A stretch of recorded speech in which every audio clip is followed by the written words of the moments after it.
Hello and welcome back to another KCC video. I'm Rob and I hope you're having a wonderful day today. Today we're jumping into some malicious compliance. Our first story today comes to us from Linzava. Sorry, I can't run your errands. I'm grounded. Let's jump right in. So this was way back in the early 2000s. I was 17 and had very interesting parents. At least, my psychologists have said so. I got my license on my 16th birthday and became responsible for many of my parents' house management responsibilities. I dropped off bill payments. Before online payments were a thing, you had to drive to their offices if you didn't mail the checks in time. Did the grocery shopping and taxied my sibling to school and doctor's appointments and friends' houses. I was completely on board as I loved driving and I'd always get an extra couple bucks in gas money. But I also spent the previous year homeschooling so I could commute to my mother's company an hour away and work for 40 hours a week for free. So any freedom I got was like scraps at a starving dog. At that point, I pretty much was an adult, but was allowed to go to public school my senior year and reconnect with my old friends from grade school. It was kind of like being half teen, half adult, with the entitlement of a teenager who thinks they're an adult.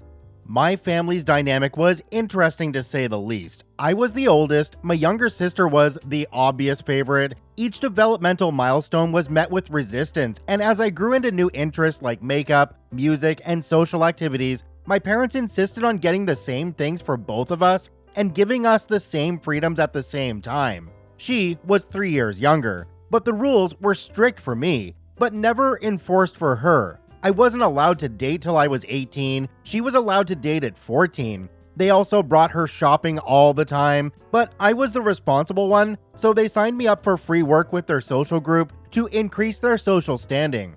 My sister never had to work, but we're so proud of you. You're the only child we can trust with the credit card. Yeah, because I've been contributing to this household since I was 14. It's called child labor. I counted the days till I'd be free of my family, but while I was stuck, I found ways to have fun, and I had a lot of friends. At 17, I was randomly given a curfew. I never actually had a curfew until that month, and was used to being out until 2 or 3 a.m., but in their words, "You're gonna be home by 10 p.m. every night because you keep coming in late and waking us up when you brush your teeth." Yeah, neglect is kind of funny when you look back on it. I especially love that I was a teen who still brushed her teeth every day, and it inconvenienced my parents enough to notice me. An additional background tidbit is that my younger sister had been caught with pot in our evangelical Christian family's home. She was in the most trouble she'd ever seen, 1 month grounded, but they let her off the hook after 2 weeks. This occurred the month before the following story. So within a month of my new curfew, I was 5 minutes late getting home. I didn't rush home. I figured it wasn't a big deal. After all, I made their house run and I actually never got in trouble because aside from brushing my teeth too late, I pretty much was an adult with adult responsibilities. I could literally ask my mom to call me in sick for school because I didn't feel like going, and she would. Boy, was I wrong. They went nuclear. I was screamed at for an hour and grounded for 2 weeks from the car. Well, growing up in that house, it kind of rolled off my back, laugh out loud, but I was pretty angry that my punishment for being 5 minutes late was equal to my sister's punishment for storing and smoking drugs in our house. I also knew that my parents were about to regret this punishment. I have quite the mean streak when I'm pushed, and I'm ashamed to admit I love torturing them at every opportunity. I know they were expecting me to beg for the car and apologize, but I did not. I knew exactly what was coming and how little they thought this one through. There's a phrase, "Don't kill the golden goose." Well, when your entire household runs on the shoulders of a 17-year-old, you've made some bad life choices, especially when that 17-year-old is as smart and reliable as the adults are supposed to be. The next day, yes, the very next day, my mother comes into my room and asks me to drop off a bill she forgot to mail. This isn't word for word, but the gist. "I have to meet with a client and don't have time. I need you to run this to local utility company." Yes, she never asks, she demands. Looking up from my book, "Sorry, I'm grounded." "Well, we'll make an exception." "No, because then I'll never learn to not be 5 minutes late for curfew." Yes, my smart buttness was the main reason I wasn't the favorite child. As they explained to me many times, I apparently had an attitude problem from the age of 4. Well, I really need you to take this to local utility. If you don't, we'll have to pay a late fee. Well, if I'm grounded from the car, I'm grounded from the car. I won't be doing any errands until it's over. She huffed off, realizing her mistake. I never followed up with how that one turned out for her. Over the next week, I started acting like a normal teenager. I walked to my friends' houses. I was only grounded from the car. Would call my parents when I needed a ride home. Laugh out loud. That was my favorite. I can't be late for curfew, and you don't want me walking home in the dark. I actually walked so much and so far that my thighs were rock hard at the end of the week. During that week, my parents looked a mess. They had to drive my sister everywhere and learned how exhausting it really was. They had to actually plan their errands and watch their own kids. I was on vacation. During that week, the requests went from, "We'll make an exception," to, "We never meant you couldn't run errands," to, "These errands are the only reason we let you drive that car," to, "Please, just this once, we only grounded you because we love you," to, "You're so ungrateful, you're supposed to be the responsible one." Basically, the whole gambit of manipulation. At this point, I'm gaslight proof, and I had actively hated my mom for over 3 years. I was enjoying myself so much that I sometimes wonder why I enjoyed being a psychopath to her when I'm actually not one at all. I have diagnostic proof that I'm not a psychopath, laugh out loud. By the end of the first week, I was called out to have a talk with them. My mother was the tougher of the two. My dad was pretty cool, but always sided with her. "We've decided you've learned your lesson. We're letting you off your punishment early, but you have to start running your errands again and driving your siblings." "No, I'm good with the current system. I insist. We don't have time to run errands." Smiling because finally. "Well, maybe you should have thought about that before you took away my car." "Well, if you don't run the errands, you can't have the car back." Fine with me. I walked out of the room like a proud peacock. After the 2 weeks were up, they assumed I'd be back to normal. Nope, I basically told them that I'd rather walk as the number of responsibilities far outweighed the benefits of driving. They were not happy, but what could they really do? They lasted one more week. I went carless for a total of 3 weeks.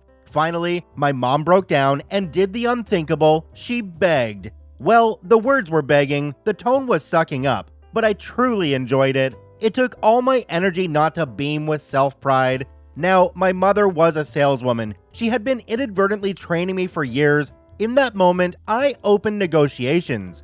In the end, I got an extra $10 a week in gas money, on top of the $3 here or there for unscheduled errands. I still had the curfew, but I got a few minutes grace period from then on.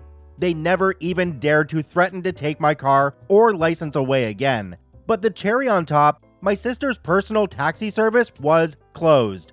Apparently, she treated them the same way she treated me during her frequent and unnecessary rides, and from then on, she had to be nice if she wanted a ride.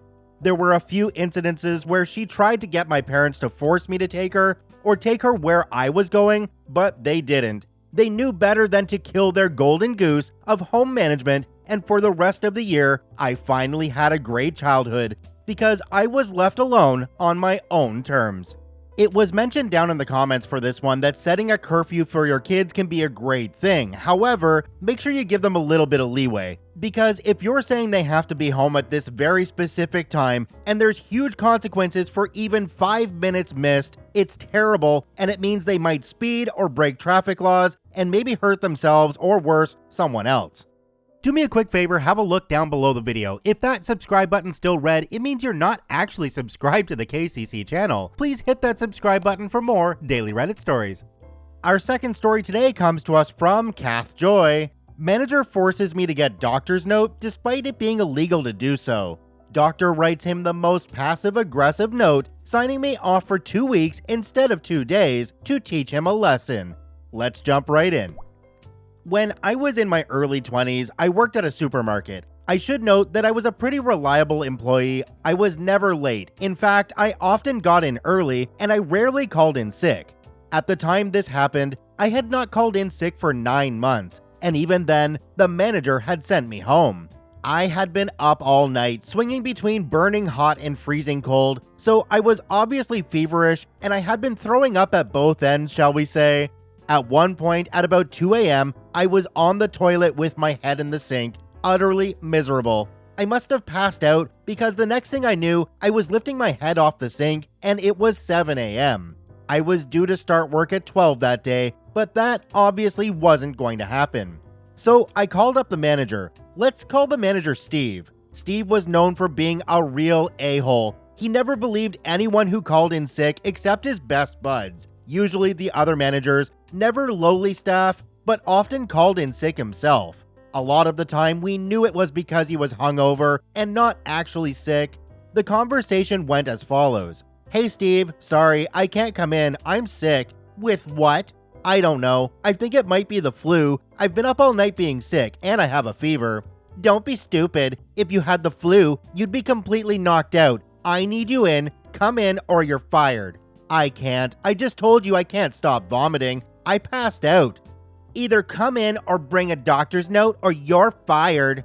In the UK, you are legally allowed to self-certify for 5 days. This means you can tell your employer you are sick and you do not need a doctor's note. If you are sick for more than 5 days, you then need a note. It is also illegal to demand a doctor's note during the self-certify period. I knew this, but I was terrified. This was during the recession. I couldn't afford to lose my job. So I got myself dressed, almost passed out trying to do so, then trudged to the doctor some 25 minutes walk away. I ended up sitting in the doctor's office for a little over an hour, which for walk-in was pretty good. I get in to see the doctor, and she is furious at me for coming in. You're not supposed to come to the doctors when you have a cold or flu, and of course, I knew I should be able to self-certify. She told me as such, saying I shouldn't be here and should have stayed at home. I then explained what had happened with Steve, and how he had threatened to fire me over this, and I couldn't afford to lose my job. I was struggling as it was. My doctor turned her anger towards my manager. She asked if I got sick pay from the company, and I said yes. He wants a sick note, does he? The doctor says. Okay, I'll give him a sick note. Now, my manager just wants a note confirming I was sick, but instead, my doctor wrote something along the lines of this. OP has come to the surgery because manager name has insisted she come in spite of the fact that this is illegal and all employees are allowed to self-certify. Due to being forced to make this unnecessary and highly dangerous trip when the patient is ill, has a fever of 39 Celsius, and almost passed out in the waiting room, I am signing OP off for 2 full weeks to recover. Had OP been allowed to self-certify as is the law, they might have only needed a few days, but due to straining themselves, they now require 2 full weeks. They are not permitted to work until date 2 weeks later. The doctor said she would have signed me off longer, but this was the longest she could do without requiring further evidence. So basically, instead of just being off for a few days, I was now signed off for a full 2 weeks and I'd be paid for it. I went to my place of work, at which point one of the duty managers saw me and asked me what the heck I was doing here. Go home. I was obviously very unwell. I explained what happened. They agreed to help me downstairs to Steve's office and went with me inside. I handed Steve the note. He looked worried and tried to say, I wasn't being serious about firing you. Well, gee, when you angrily growled it down the phone, it sure sounded like it. The duty manager then declared that they were going to drive me home. It was clear Steve wanted to argue, but had the sense to know he shouldn't. The duty manager then drove me home, made sure I was okay, then went back to work where they informed our union rep of what had happened. Steve had a disciplinary hearing where he was given a severe reprimand and a warning. Steve tried to argue he never said I'd be fired and I was lying and just decided to go to the doctors, but the duty manager said they heard him admit to it when he said to me that he really didn't mean it. I felt better after a few days and enjoyed my 2 weeks off, fully paid, and enjoyed the nice weather we had. Meanwhile, Steve was forced to work overtime because we were short-staffed. So thanks to the doctor, instead of being off for a few days, I ended up getting a nice 2-week paid vacation, and Steve was given a final warning, all because he insisted I get a doctor's note. Again, I want to mention something I read down in the comments. It says, I know it's not the point of the story, but respect to the duty manager for backing the employee's claim that Steve threatened to fire him. Often managers stick together. It's rare a manager will openly go against another during a disciplinary.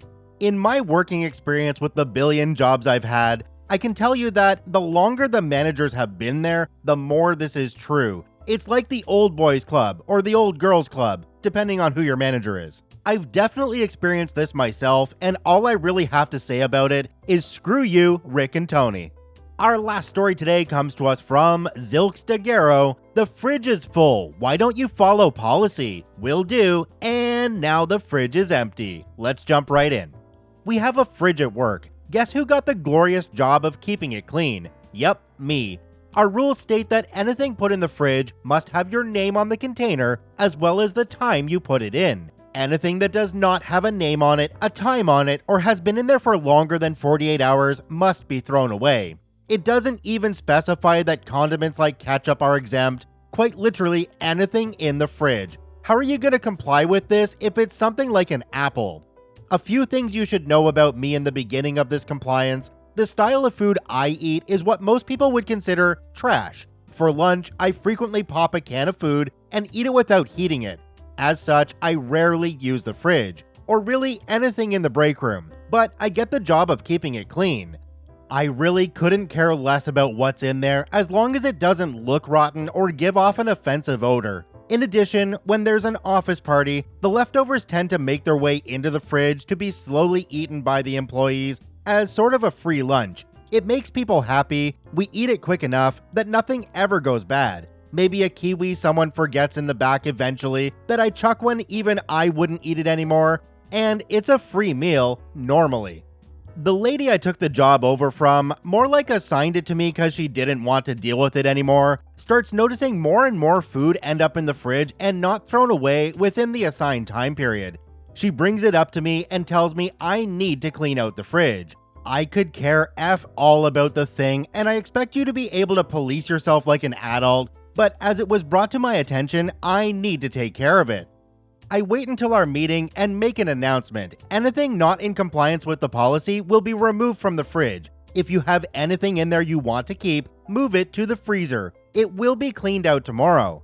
Now, normally things happen during the normal business hours, and I'm sure that's what people expected, but I don't know who eats what or when things were put in unless they are labeled, and I figure once I clean it, no longer my problem, as I did what I was asked to. So I show up at about 6 a.m., or about 2 hours before everyone else. I have some stuff I have to do in the morning, so I have to show up early anyway. First thing I do when I get in, tackle the fridge. They were told yesterday to move their stuff, and nothing that's in there could have been put in there today because no one else had showed up yet. Fridge went from full to empty because apparently it was assumed I would do it at the end of the day. Nope, right away in the beginning. I'm not a savage though. Communal condiments that were not expired were left. Tupperware was washed out and left on the table while the contents were discarded. If it looked like a throwaway container, into the garbage it went. When people showed up and looked in the fridge, their expression was WTF. A lot of people were mad, including the person who told me to clean it out. Apparently, I threw away one of her snacks. I explained the situation, reminded them of the instructions I had given the day before, and no one could really say anything. Shortly after that, the lady left. I went back to not giving a dang about the stupid fridge, told everyone I was going back to just spot checks and to police themselves, and no one has complained. For those of you wondering, I still check it to ensure nothing is going bad. I just don't care to throw away people's snacks like I'm supposed to. Okay, I completely understand the cleaning of the fridge being on a schedule, but I don't really understand it being so strict. Now, mind you, I've been in a workplace before where the fridge was neglected. It had things growing in it to the point where people just stopped using it. It was so bad. But the manager never cleaned it or had anybody else clean it, so nobody cared. Funnily enough, it's the same manager I mentioned in the comments on the last story. Screw you again, Rick. Check out all 3 OPs linked in the description down below. I thank you for watching. I hope you have a wonderful day, and we'll see you tomorrow.